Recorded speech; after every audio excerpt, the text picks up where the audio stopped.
And I am live here today with the fabulous branding photographer, Wendy Yoam. I am beyond excited to share space and offer her wisdom with you today.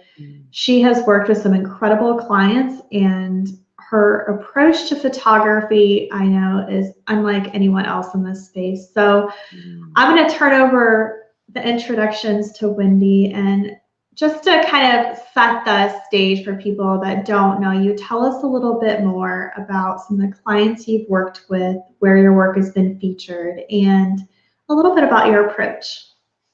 Oh God, I'm so grateful to be here, darling. So thank you, first of all, for having me part of this.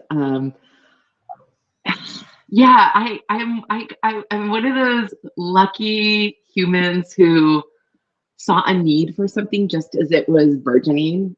And it was the need by coaches and authors and speakers and influencers and online educators to have photos for their websites that really represented them. And there was this transition in the early 2010s from the kind of classic, I'm sure you know this, and I'm sure a lot of your viewers have seen these or can remember these sort of classic, like, for lack of not to bash on realtors, because I work with a lot of realtors now, but there used to be this sort of like realtor headshot, right? Which was like this exaggerated glam photo, and it was against a clean background, and it just felt so polished and professional, but completely lacked connection. Yeah.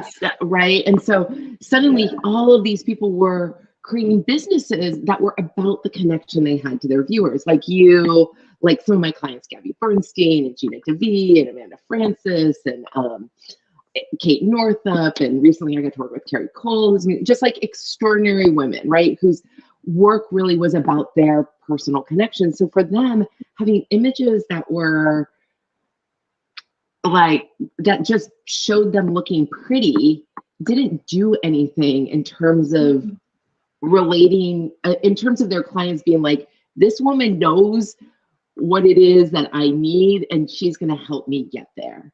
And so I got to like discover this this way of doing photography, which I'd already been a photographer for a decade, a wedding photographer at that point, that married my a need, which was these coaches, entrepreneurs, educators, influencers, speakers, authors, all of those people, their need with my desire to spend time with those people. Those are the people I was already spending time with. They were my dearest friends. I was in my own journey of self-development and thought like how cool that these people actually are paying to spend a day with me. Like that was insane. And then the third thing, that's like the dream, right? I mean, that is the dream right there. To get paid to spend time with the most amazing humans you can imagine.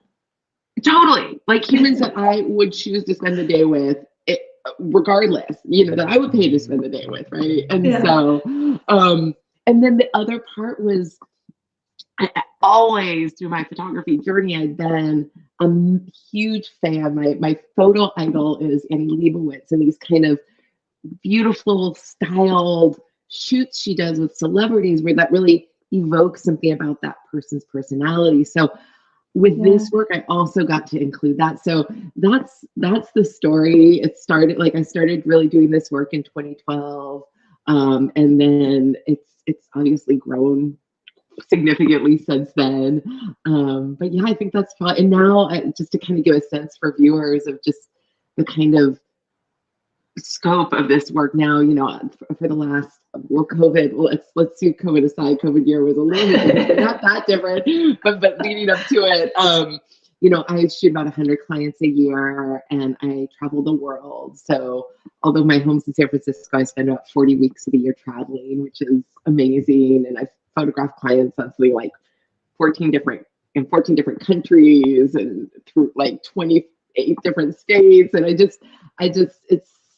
and I work with some clients like that are, you know, 7-time New York Times bestsellers, running like multi, you know, 9-figure businesses. And then I also work with clients who are just like, they've got a seed of a dream and they have a vision and they have a passion and a purpose and they know where they want to take their work. And so like they're just beginning. I get to work with the whole range, and it's every shoot is so different and so unique to that client. And so yeah, so that's a probably a longer. No, I loved it. I think it's beautiful for everyone to know framework. And I mean, for me especially, I've been a photography fan and kind of been in the fashion world. So hearing that your inspiration is Annie Leibovitz, like it makes so much sense when I see her work and then I've seen your work. I can really see that connection. Yeah. And I don't know why I'm going to bring this up with architecture, but my mom is an interior designer, and she's a big fan of Axel Vervoort. Are you familiar with his work? No. Okay. Wait, what's his name? Axel Vervoort. Vervoordt. Does he have a very industrial kind of maybe I'm thinking of someone else. Please. Who is he? Tell me more. He does like a very organic, modern, not modern as in modern design and architecture, but as in current. And the reason I think he's popping up is that what Annie Leibovitz has in common, what you have in common, and with Axel Vervoort, all of you together, I think you really capture the soul and the energy of your subject, whatever that is. Because to me, like when I see your photography, you're not just capturing the human, which is hard. Like I started modeling as a teenager, so I've been in front of a lot of cameras, and to find someone that sees you is actually an incredibly hard thing, and I can see from your photos and your work that it really feels like you get the soul and the energy of not just the people that you shoot, but the locations. You can take like any area and you really like, the life is there, but in front of someone else's camera, like the life may be taken out of the photo, but you capture that life of the building or the set or the people. And I'm curious, like when you're standing there, what's your approach so that when you hit the shutter, you capture the life, whereas some other people don't? Oh God, what a really wonderful question. Like the best question. And you're making me think of so much of the process leading up to the shoot.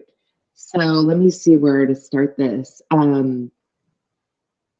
You and I got to chat just briefly before the show, and there was something that we talked about in that brief chat that relates to this, which is I have this mindset that is part of the way I approach life, and then also part of the way I approach each photo shoot. In fact, I tell each client that this is my mindset before we even start the shoot. Like it's part of the process of the day.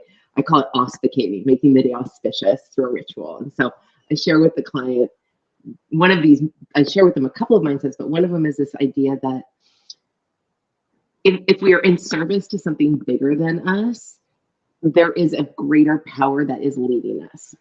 And so we can trust that whatever that greater power is, the universe, God, I refer to it as freedom, love, has this vision and picture for our day that we can surrender to. And so we can surrender, I like to call it surrendering to freedom's lead.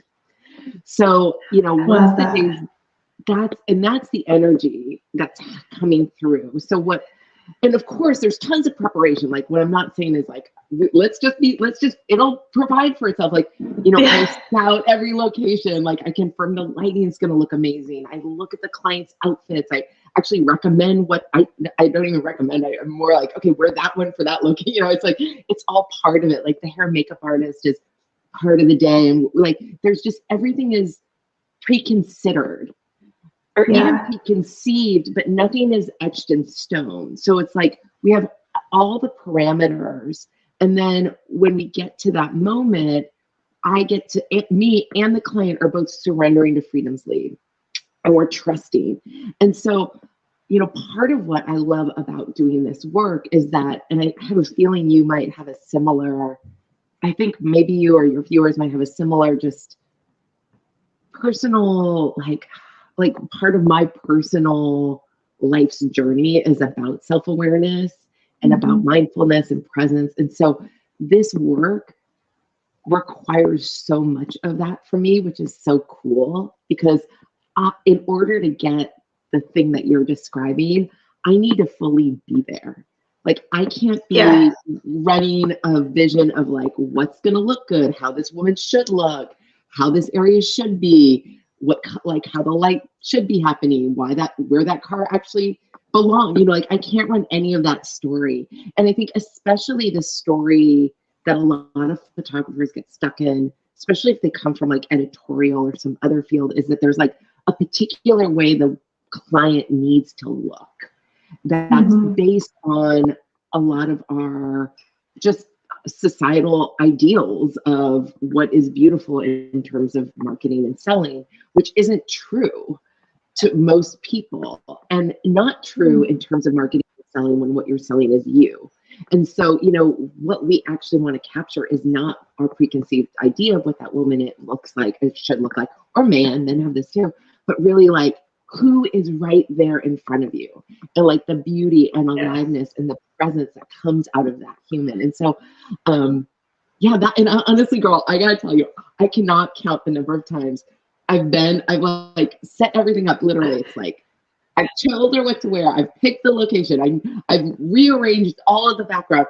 I've chosen that moment for that time with the lady. And then I take the photo, and there's part of me that's like, can't believe it's real. Like, it's almost like, even with all that prep, I'm still like, oh my God, that's amazing. It looks like my dream. So that, I love that you, thank you for that. You're welcome. There's a few words, like I have goosebumps. That's I tend to say in these shows, I get goosebumps. Like, that's my little, I don't know what cue it is, but it's when I'm deeply feeling something. But a few words came to mind, and like presence is one. Like, that's something that's very important to me, is presence. That's one of my core values, is how can I just be present and try to surrender peace, is the word I use in this moment. And I think in co-creation is the same thing. Like, that's what I really hear about your process. When we take away the preconceived notion of who we think someone needs to be, or who we think ourselves need to be, is another thing, that self-awareness piece. Self-awareness, when done on the flip side of the coin, the unbeneficial side, it can bring self-consciousness and make us feel less than. And what the opposite of that is what you're describing, which is, I feel like, co-creation, that moment, and taking everything. And that's what I learned from my mom as an interior designer. She does that with spaces. You know, you take everything that is, and when you come from the place that you're sharing and telling me, which I know you mentioned was reverence before, and wanting to be present to the moment and bring out the best energy, like, I do feel like the world is conspiring and plays in your favor. Because, whoops, I think we're losing you.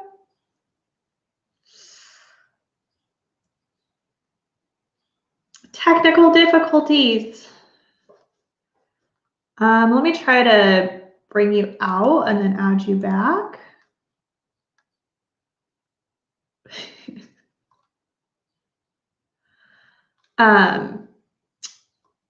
Let's see, I'm going to try to chat. I think it's very odd that I was talking about being present and co-conspiring in the moment, and that's when the technology failed. Let me see if Wendy can hear me.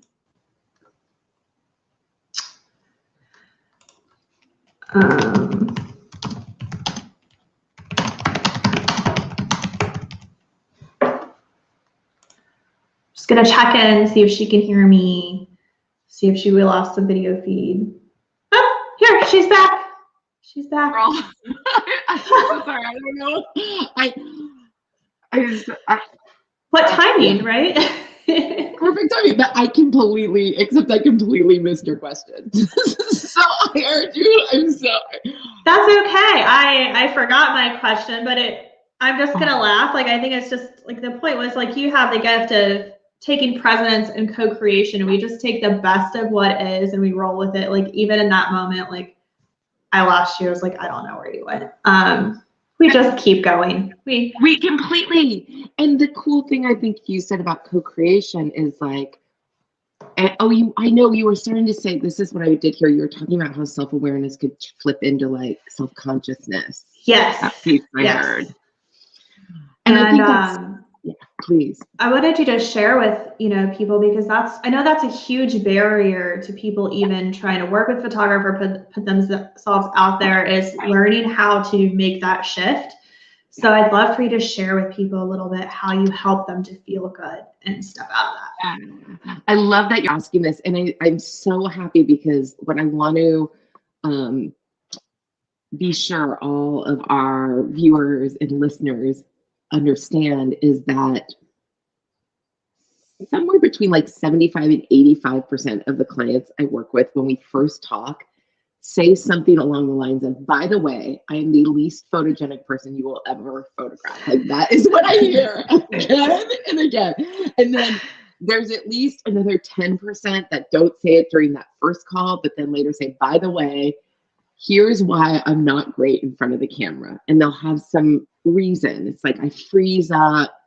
I feel like I don't know how to smile. They've got a lot of story about how they should look, and the photos don't match that. But the crazy thing is, like, we so often make up stories about how we should look, or what needs to happen in order for us to be photogenic, that are based on nothing but our own like fantasies, right? Like, I for so many years was like, I am sure if I had a different nose, I would be so photogenic. It's like, what I mean, like, and I would look at photos of myself, and every time I'd see my nose, I'd be like, meh, no, that nose. It's like, what? I mean, it's not like it's an outrageously weird, but we just have these stories, right? And so I need to say my nose is slightly crooked, and I will see it, and it will drive, or like my eyes doesn't always focus, and I will obsess over those things, and I show it to my man, and he's like, I don't see what you're talking about with your eye. I'm like, are you kidding me? It's like in your face. It's like, I don't see it. Totally, girl. Totally. And if they do, they don't have a story that it's a problem, right? It's like, everybody who looks at a photo of me sees my nose, but they don't have any story about it. It's just like, it's a nose on a face. And what they, I hope, see. And so I think that, just to go back, like, so many of us have that. And so many of my clients have that. And especially, like you said, you've done modeling over the years. There's also like suddenly a lot of clients who I work with who've had some other experience where they've been photographed for something other than their personal brand, have been given like, this is the way your body should look. This is the way your face should look. This is the way your, everything, this is the way you should stand. And so the reason I'm so happy you brought this up, and what I'm so excited for your viewers and listeners to understand, is that you don't need to overcome that before your photo shoot, is number one. And then number two is, it's totally normal. Most of us have it. And then the third thing is, the reason most of us have that sense of like, I'm not good in front of the camera, there's something unphotogenic about me, is because of just history that for most of us includes like grade school photos. I remember this grade school photo I brought home to my mom. I think I'm gonna like get weepy right now, because bless my mom for like being my mom was so loving, so generous, so incredible, such an incredible mom. I come home, they're like black and white, I'm wearing my favorite dress in them, and my hair is a rat's nest. But of course I didn't notice that. But my mom looks at me and she's like, oh, couldn't someone have brushed your hair? Like, just, of course, what every mother would say, like, why didn't an adult see this? But of course I internalized, like, I don't look good in photos, right? Which of course was like the farthest thing from her mind. She was like, this is such a great photo of you, and like literally your hair is a rat's nest. Like, why couldn't someone have brushed it? And I made up a story, like so many of us, that I didn't look good in photos. Or we see a photo of us that's like, that we think it was going to look good, but then we just discover like the angle is just so unflattering. So we decide we are unflattering. Like, there's so much that isn't true that we assume, that we project into the future. And so, coming back to your question about how to have clients on the day of not have that experience for me. And I think for the photographers who are really the sort of highest caliber brand photographers, what they're doing is allowing you to have that story, but not buying into it. Mm-hmm. And what I know for myself in photos of myself and the photos of my clients, like if people feel the kind of woman I am through the photos, the kind of man a man would be, not me, that I am, the kind of man that person is, the kind of them that person is, like, I just like all, regard, like if they feel the humanness, if they feel whatever the qualities, like you said, that presence was one of your core values. It's like, if they feel those core values of the person, they could care less about the shape of my nose. Like it is the farthest thing from their mind. They are not noticing, I don't see this thing about your eyes at all, but they're like that thing that you're describing. It's like, nobody notices that, or like things that my clients think are such a problem. It's like, what they see is like a person that they want to be in the presence of, that they want to be impacted by, affected by, learn from. And that's what we want to capture in those photos. And so, by not buying into this client's story that something needs to look different, then what happens in the moment is we just interact. They feel like I am amazing, which they are. And that's what comes forward, right? That's because you reflect back like what you see. And I mean, really, even a photograph is just a reflection of one moment. And I think, I talked about this before, and I know you're going to share some tips on selfies, but I think one thing that we're facing today is that we see ourselves more than probably humans have at any other time in our life. We get to see these 1,000 terrible angles that before we wouldn't have been exposed to, because there was a very limited way that you saw yourself. It was a mirror or photography, but not to the extent that we have today. So I think it's just like, for me, like I've had to learn to give myself grace, but also the trust component I think is huge. You talked about working, like how you show up for your clients creates this relationship of trust, which I think is so important to getting this amazing outcome.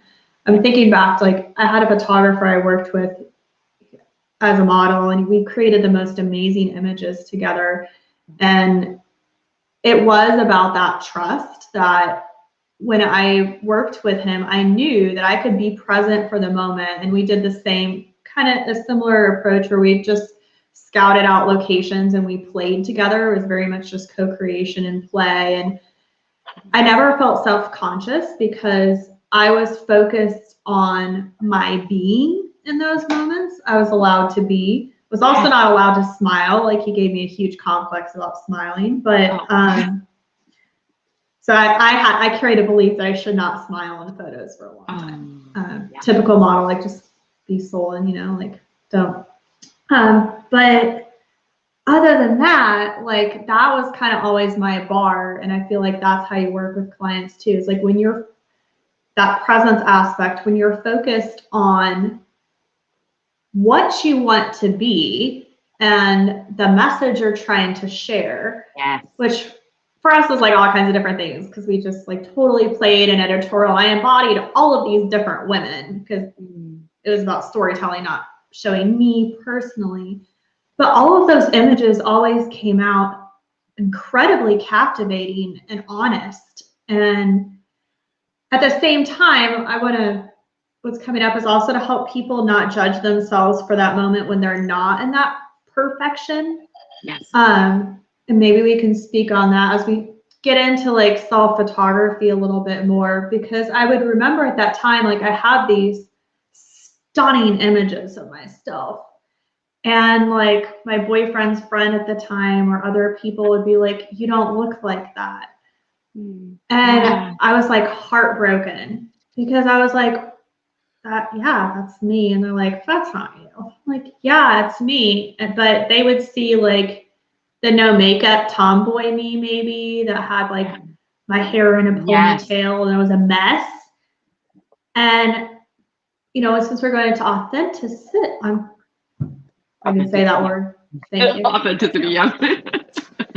I think it's also Yes. allowing space Yes. for all of those authentic little pieces of you. The one that like, we all do the selfie where it's like, I've got a double chin and I'm like, oh my God, I look awful. Yeah. So like, how do you help people choose Yes. that authentic version of them that they want to use in their branding and photography, since we have a gazillion little facets of us? I love that you've said this, because I think that this can screw with so many people's heads, this idea of authenticity and wanting to be authentic. And especially like, I mean, I'm going to be real with you guys. I'm wearing my yoga pants. Like, I'm like, party below, business up, whatever. So, and I'm wearing like wool socks that are like blue, they're like, just to be real. And so, and I think especially in but your top is so on brand, and that's my top is so, exactly. That's all I got to worry about. Exactly. And the reason I bring that up is because, especially these days where so many of us work from home, and it's like, we do spend most of the days, like if you and I weren't having this interview, I'd probably still be in my yoga tank top. I'd have a hoodie on. I've got a little snow cap I wear right now because it's winter in San Francisco, which means it's like 60. I think some people get caught thinking that if they aren't looking the way they do every day, they're not being authentic, right? Mm-hmm. Yeah. And I think there's ways to do that version. I'm not saying that version you shouldn't capture too. Like I photograph lots of clients in yoga pants with woolly hats and but we do little things to have it feel more like it's intentional, versus most of us, the reason that's happening is because we're not really thinking about other people interacting with us. That's the difference. It's not that we wouldn't do something different if we weren't having a real life interaction like you and I are having now, but we just aren't. So why would we? So there's a couple of things I want to say, which is one way to get at that version, the like yoga pant everyday version, and one way to get at the other version that I always share with my clients is to have them think about the kind of people that they want to be working with, collaborating, reaching through their books, their podcasts, that like the kind of clients that you dream of having. Like, I want you to imagine that person. And then I want you to imagine the scenarios in which you would have an interaction. Like maybe you're the kind of, right? It's so like, that's brilliant. Yeah. Maybe you'd invite them over to your home for a cup of tea because you love your living room and you love working from their living room and you love tea and you're cozy. And like, so whoever that person is, like for some reason, Jennifer Aniston is popping in my head. So like, let's say Jennifer Aniston's going to come over to your house to talk about media. It's like, you're not going to wear a suit. You're probably going to wear like something really cash and cute and more the tomboy version, but you're still going to like look awesome because Jennifer Aniston's coming over, right? So there's that version, but then there's also the version of you that's like, no, if I was meeting Jennifer Aniston, we'd be meeting in an Axel Vander, I forgot like his last name. Axel I mean, yeah, like we'd be meeting at one of his properties and we'd be having like a 3-course meal. And so then it's like, oh, what do you wear to that interaction? In that case, then maybe you wear a fabulous, like, I don't know, suit or dress, or maybe you still do wear jeans and a t-shirt, like, but you do the version of you that you feel is going to best represent, that's going to have you feel like a superhero, kind of, you know what I mean? And so so it could be like I photograph some clients, at the Ritz Paris, and then also shoot photos of them like on a bed with their journal and a cup of coffee in their pajamas, and it's like the same client. And so it is, and we are all those women. And, I think if anything, what I want to make sure my clients don't get are photos that somebody looks at and is like, this doesn't feel like you. Because that's the worst. That's the difference. And I think like those images of you with that photographer, like I love that you got to embody those parts of yourself. And I also do wonder if there was a part of you that was held back just hearing you say the thing about the smile. So it's like I hear There was. I know right. there's a better expression to be found for sure. But yeah, because the safety. Yeah. So I trusted that there are beautiful images, but there wasn't always personal safety. And I think that's really important in the interaction too. Yeah, and that whatever is alive can be alive. Like I sometimes have clients who start crying during the shoot. I mean, fortunately, they're so moved. They're crying because they're so moved, not because they're like, this is the worst thing. But they're like, so, and it's like, well, I'm glad you clarified that. Now I realize I can be taken the wrong way without. Yeah, but and like we'll keep shooting because it's like that is part of who they are, and I really like that vulnerability to like be that open, you know, for them. Like it is in this container of just such absolute reverence for who they are in that moment and what version of them wants to come forward, and also intuiting, like feeling like I think this woman really wants to dance right now, and like encouraging her to dance, or like encouraging her to sit and just be present with what is, or you know, like it's feeling into where the energy wants to go, and then asking, is that, do you want, not like, you know, like like for you, like, is there a smile that naturally wants to emerge? Is there not, you know? And so holding them all is just beautiful expressions. I love that. I mean, you really define like holding space and then allowing what is. I was also in my yoga pants earlier. It's a little bit later here, and I went for a walk this morning in my baseball cap and yoga pants and jacket, and there was this beautiful dog, and I want to just touch on asking for what wants to come through, like giving our clients permission, because in my work, in the marketing work, that's part of what I do. I see people in a different way. We work in the same way that I hold a container. I see their energy. I really mean feel. When I'm saying seeing, it's a visual internal, and I feel out their essence, and then ask them, you know, I don't say you need to do this after, you know, something comes through for them, right? That intuitive moment. We ask, is this okay? And so like on my walk, I was just kind of like leaving space for whatever. A friend of mine posted on Facebook, another amazing writing coach that I interviewed about, she said she was going to go play with being like God, like walking around, like feeling like that she was the creator, like embody that and see what happened. And I was like, I love that game. So I was like, I'm going to play that game on my walk. And I met this amazing dog and woman, and I asked, you know, you show up to the moment, you let it fall. I asked, can I pet your dog?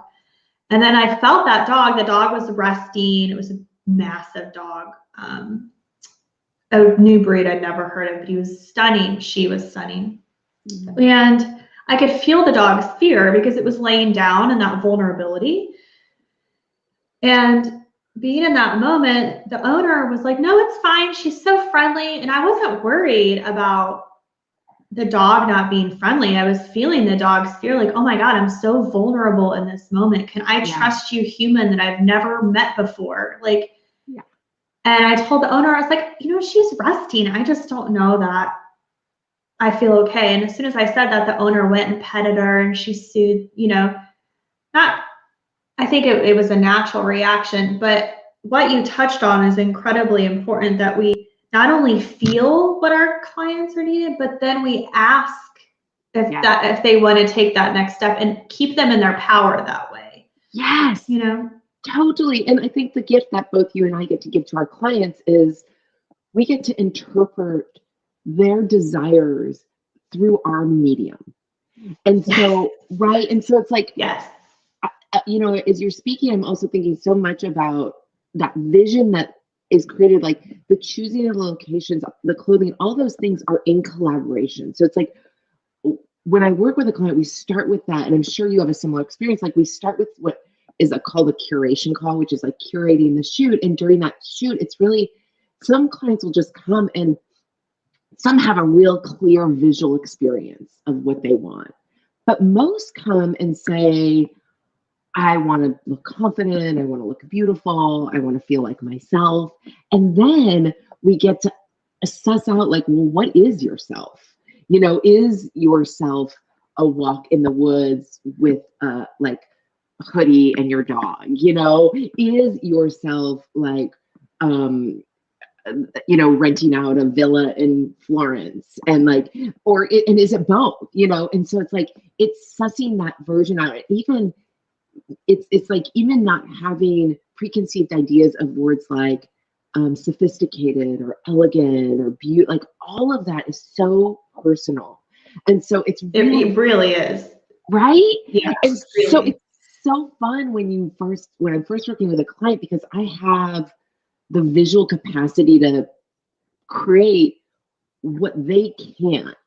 And also, probably similar to you, the tools to like pull out of them what that is.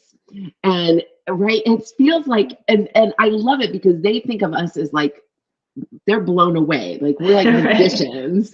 And we're just like, oh no, you described this kind of thing. And so when I asked you this question, it seemed obvious that it'd be this kind of space. And you know, yeah. So you just see the pattern or the visual representation, or like even you like the context, right? When you talk about like brain generators and working, you see the context, it's clear the story that they're trying to share with you, it sounds like. Totally. And is that the experience that you have with your clients too? Like they come and they're like, I just want it to be sophisticated, and I just want like, I want to look compelling and different. And you're like, okay, what does that mean? I mean, I'm curious. Well, they come to me with different things, like both when I did wellness coaching more and life coaching, and then now in media consulting. No, they use different words because we're not looking for a visual representation. Right. But they often have an idea, and I always ask, what does that mean? And tell me more. And I just get them talking, and then I get them talking about what they want and they desire, like it's tapping into desire, and then just keep asking questions based on what they say until I feel inside like that.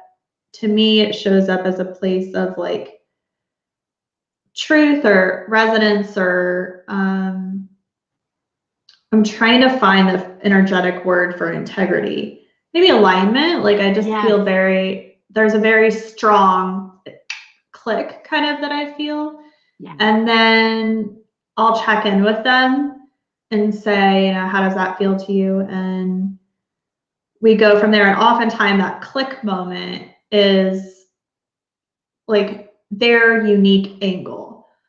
And that's what you're trying to capture, right? That authentic version of you. It's like, for me, it's like when I was trying to help people figure out who they were, it's separating their essence, what I call, from their story, kind of like what you do with photography, but just like who they thought they needed to be versus who they are, kind of thing. And the same with media. It's like, what is your real story here? Not like what you think you want to tell. Like, let's get to the core. And I feel like that's what you do with your work. I love that you're talking about that, because I've experienced that with some people who think that like they've crafted their perfect story and they just think that that's the thing they should share. And then there's the ones who, it occurs to me, and this isn't actually true because I'm sure this is also pre-considered, but they share in a way that feels spontaneous to the moment. And though, like when it comes to media, and it's those like interviews or those, you know, news articles or those, whatever it is that really can tell me the most. And so I love that you just said that piece. And it really is that shoulding versus who you authentically are, who you should be. It's like okay to curate it. Like going back to the photography angle, like your photos often feel very like they're polished and they're definitely magazine quality, but they feel organic and authentic. And it's the same when you see those interviews that you're like, oh my God, that person was just so real and connected. Like that is true. That is totally true. And also there's a truth there that person has probably done some work to figure out what part of their story they want to tell, because we can take the same story, just like you have a location and a person, and you could tell infinite different versions of that story, depending on how the person's sitting, the emotions, the way you frame the shot. Yes. And it's this, all would be authentic when done in a certain way. So we're allowed to take these facets and pull and show and planning and curating and putting context and strategy. Like, it doesn't take away the authenticity. It creates a sacred container to allow it to unfold, really. Yeah.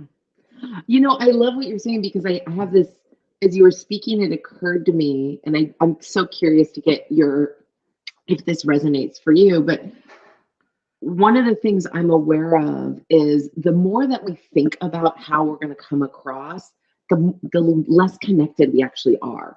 Yeah. And it's that letting go of thinking and actually just being that allows us to really connect, right? I mean, it's true. Like, the minute my client goes into their head concerned about how their arms look or how their nose looks or whatever it is, or do they look professional enough, like, we've completely lost. Like, we've lost their professionalism, we've lost their confidence, we've lost their connection. It's just their allowing, their being, and it's not their responsibility to be. It's actually, I think, the responsibility of the photographer to keep drawing and being and probably for you too, being the container that they feel safe, like you said earlier about the photography work, that they're having the emotional safety to actually know that they're going to be received with love and to be directed. I think, like, from a model perspective, that's a good photographer directs you so that to express that being, like you're talking about. There's nothing worse than standing in front of a camera where you don't have connection. Like, as a model, you don't have connection and they don't talk to you. Yes. There's so much pressure carrying the whole relationship. So yeah, that connection and the direction is so essential. Oh, totally. I love that. And it's one of the fun things about photography is, like, finding that perfect balance of directing while also having them feel like it's natural. So it's like you want it to be flattering, but also feel natural. And so it's like, doing that. And I love that you said that. So we're not all standing like this, or if you're an author, right? Like, right, exactly. We've got a hand on the hip, or we've got a hand. And they're like, do I look good? Do I look good? You know, you're like, you look frozen solid. Exactly. Do we get it? I love to, like, take this, since we're talking about directing and intentionality and curating. We kind of promised people that we were going to teach them some of those self-photography skills. Yes. And I know I am the worst at doing this for myself. I get that I'll pose and I'm like, I honestly do the freezing. I'm like, am I done yet? Or even when I have my man do, I'm like, have you taken it yet? So what are some ways we could, like, try to create a mini experience of pretending we're you as a photographer and capturing some moments to use for our branding ourselves? I'm so glad you asked. So first of all, I do this whole, like, hour-long workshop that people can get access to. It's selfieassured.com. And in it, I give, like, everything about composition and lighting and how to do.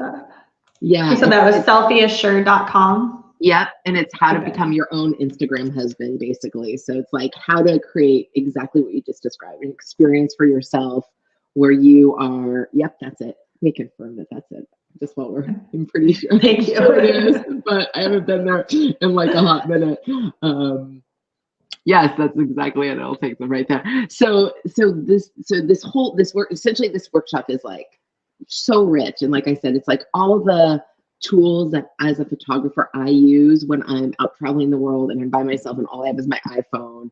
And I want to make sure that, like, I get photos of myself in Vienna, or, like, I get photos of myself on the Amalfi Coast. And it's like, I don't have another me. So I created this whole way of creating these professional looking photos with selfies.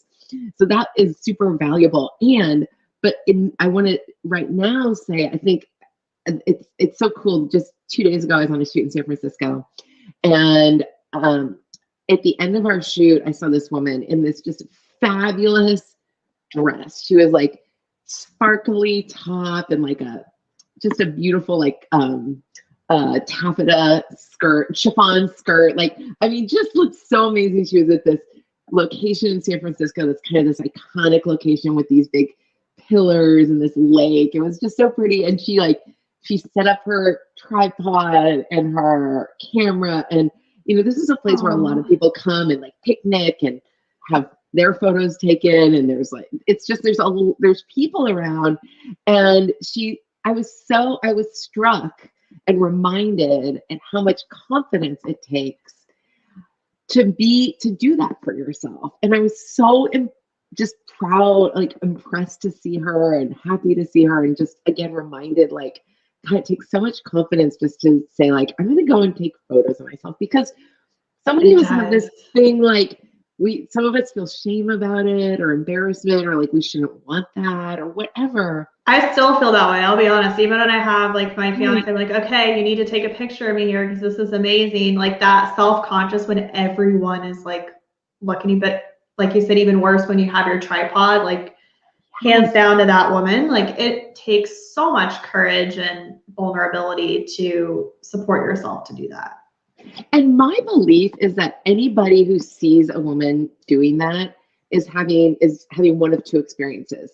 One is they're like, you go girl. And the other is like, oh, and they just don't even like, they're like, I don't believe there actually are that many people out there going like, look at that girl taking her own photo. Like have this concern, but most people, and this happens actually when I'm on photo shoots with clients and people pass us in the street, like people are either like psyched and curious about what's going on, or they just could care less and they just walk on by, you know, it's like, yeah. And so to just know that it's not like nobody is paying attention. And if they are, they think what you're doing is cool. And they probably wish that they were doing it too, you know? So it's like just knowing that. And so I think there's a couple of just quick little tips I recommend if you are wanting to do this. First, I'm just going to encourage you. Anytime you have a moment of inspiration to take a photo of yourself, go for it.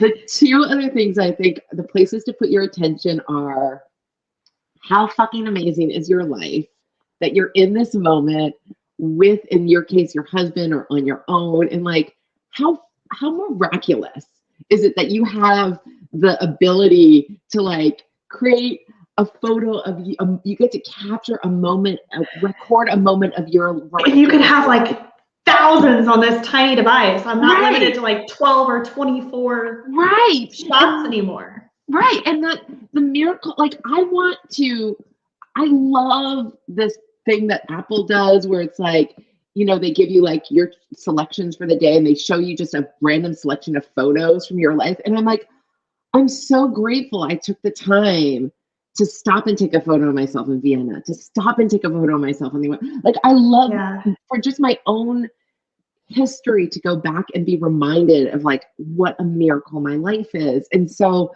I think that's one thing, like to have your attention on that, like the future version of you that's going to be like, what a fucking miracle your life has been. And then I love focusing on capturing it from that perspective. Like, right. Because then you're out of the petty, like, who's looking at me? Is this narcissistic? Like, should I not put my photo taken? All that story. Yeah, because that feels terrible in that moment. Yeah. Totally. And then the other really quick hint I have is to wiggle your toes. And the thing that happens when you wiggle your toes is you just kind of come back into the present moment. And it just is like, it's a way to stop thinking and to sort of do a little bit of a pattern interrupt. And then you can, so those are my two recommendations in those moments. And I anytime you feel that creative impulse of the universe, like I'm actually going to take it off of you or your clients, or I'm sorry, or whoever's watching you. It's like, it's actually not you who's wanting this photo. It's the creative impulse of the universe that's recommending you take this moment and record it. And so you can trust it wants to be expressed through you. Who are you? Exactly. Who are we to say no to the universe? Like exactly. And trust it. I love that. And I know you have a few other amazing resources. I could talk to you all day. Truly. So I want to make sure we touch on those. And I just want to let everybody also know that this Selfie Assured program that she's talking about is only $29. It's truly an incredible value. She's got some amazing before and afters for you to look at as well, which I love. Before and afters were in. I loved how you showed as a photographer what your selfies looked like before and then after, because it makes it feel very attainable. Like if your pictures as a photographer looked like our selfies, you know, it gives us so much permission to be able to transform it and love it. Totally. Because like that's how we all like learn the selfie is like, here I am, and here's like the Coliseum behind me, you know, and it's like it doesn't really those photos. I mean, sometimes they're great, but like yeah, so, yeah. But yeah, give ourselves to, you know, change it, and it's an amazing resource. And the other one I wanted to, this is not what's on the banner, but I'll have you share with people where on your website they go, is that quiz you have, because yes. I took it and it is so aligned. Like I have a dream photo shoot that I want to do. I'm not going to share my dream. I'm going to keep that sacred for now. But when I read it, I'm the naturista according to the quiz results. It was so aligned. And I think that going back to our conversation earlier, when you're trying to figure out the context and the story, it's an incredible resource for people to get a taste of what it's like to have kind of who they are reflected back. So tell us a little bit more about that quiz, and then where on your website people can find that. Yeah, I love that you brought this up. I love you brought attention to it, because you know what we talked about earlier is that idea that like there's this idea of how we should do things in order to be a successful coach, or to be a best-selling author. Like there's a like, or to be, you know, I think also like some of us still have that like idea of how we should dress professionally that like includes a blazer, which I'm not looking at blazer. Like some of my clients rock a blazer, but most of us actually don't love wearing blazers, but we like still have this like young version of like a pro woman who wears a blazer. Corporate, yeah. Yeah, exactly. And that's what it means to look professional. And so what's so fun about the quiz, and you can find the quiz on my website down at the bottom, it says take our quiz. And what the quiz really is part of is that unlocking of what is you as a professional. Like you as a professional could just as easily be yoga pants with a big furry dog and a big jacket and a pair of boots as it is like you wearing like an, you know, Armani suit and a pair of Louboutins. And it could be both.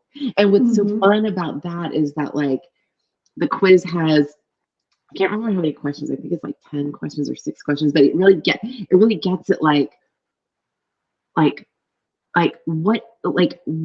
what's the version of you that you want the world to see and know and understand? What's the version of you that you feel most aligned with? And a lot, and more than that, because you're probably the naturista, but you might have some of the other parts too. You know, I'm sure, I don't know what the other parts are actually, right. That was the only one I got, but I'm sure I do, knowing me, that, but that result did, without me saying what my idea was, it hit on that soulful idea that wants to be expressed, that one that's sitting there, deep desire.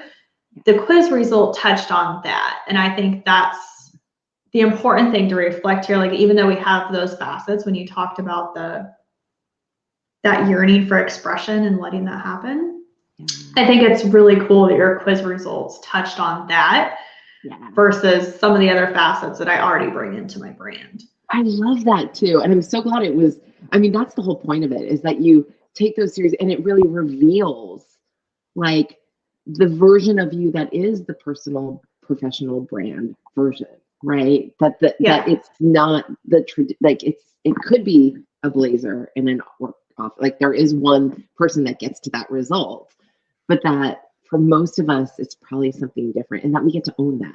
And I think that's what's so fun about the quiz. So yeah, it's down at the bottom. I created that quiz after having been doing this work for a few years and really kind of getting to understand the different clients I got to work with. So it's like the quiz is really born of like these different kind of archetypes I was seeing come up again and again. And of course it's like we're all some combination, but there always is one that like hits us. And yeah, I've taken the quiz and I always get the same one, and I'm like, that's so me. It's like I totally like I wrote one for myself, and so yes. So if anybody is listening to this later, when you're listening on the replay or on the podcast, go and find a avenue on social media to connect, either whether you're watching on YouTube or if you're watching on the podcast later. Reach out and let us know what your brand archetype is and if it resonates. Because I think that's really fun to hear the stories and the ahas that come along with it. I'm so pumped. Yeah, it's such a pleasure to hear yours. So thank you for suggesting that. It's such a great, message me on, DM me on Insta, and I'd love to hear how it hits you for sure. Yeah. Yes. And so the last thing, just to wrap up with, you've got this other amazing resource, which is the Ace and E photo shoot guide, and it's very in depth and it's very spot on. And I would love for any of my clients that are looking to get pictures to read through it, because you touch on the different types of photography and why it's so important that we show up as professionals, as you know, to be featured in the media or have magazine qualities. The context is so important, and you do have to have some standard images. And this guide, you've done an incredible job of really helping educate people about the kinds of photos they need and what to look for, which is at your website, wendykayalom.com. Yep, that's exactly it. Yeah, yes. Yeah, and like you said, the kind of work that you do, it's like you just need, in this day and age when it comes to media, images that really speak to who you are as a woman or a man. And I keep saying woman because it's you and I work mostly with women, but Same here. So it's like, there's some men there, but that, yeah. And so this guide really allows you to both get the kind of images that the industry needs, kind of like the practical logistics, but also really like expresses who you are. So I'm so glad you. The authentically you, if you do the quiz and your ACE, your photo shoot guide, I think people will really discover their authentic magazine version, which we want you to understand is still very much you. It's just a curated, polished, professional, publishable. Like we all want. Yes. When you read a book or a magazine, we appreciate that art that goes into it. It's the art version of you, basically. Exactly. I just had a client recently put up a billboard with one of our shots, and so it's like a billboard version of you. That must have been amazing. Really a cool experience. Yeah. Where did it go up at? It's in West Hollywood. It's up for another week at 3rd and Orlando, I think, is the streets. Yeah. Incredible. Yeah. I didn't know I wanted that until you just said that, and I now have a billboard goal. So, girl, thanks. I will hold that vision with you. Yes. Well, thank you so much for sharing your wisdom today with everyone and for sharing space with me. It has truly been a delight to be able to have you here on the show and share your wisdom and just share your energy. Thank you. God, thank you so much. It's been such a joy. And you're welcome. If you have any, just to put out to your viewers, like you've shared my website, but also like if you find me on social, feel free to reach out to me. I always love supporting anyone getting great photos. And so however I can do that, let me know, and I'm here for you. So thank you. Thank you for spreading this, girl. Thank you. You're so welcome. You're so welcome. Thanks for having me. And again, for those listening on the podcast, you can find the resources at wendykayalom.com.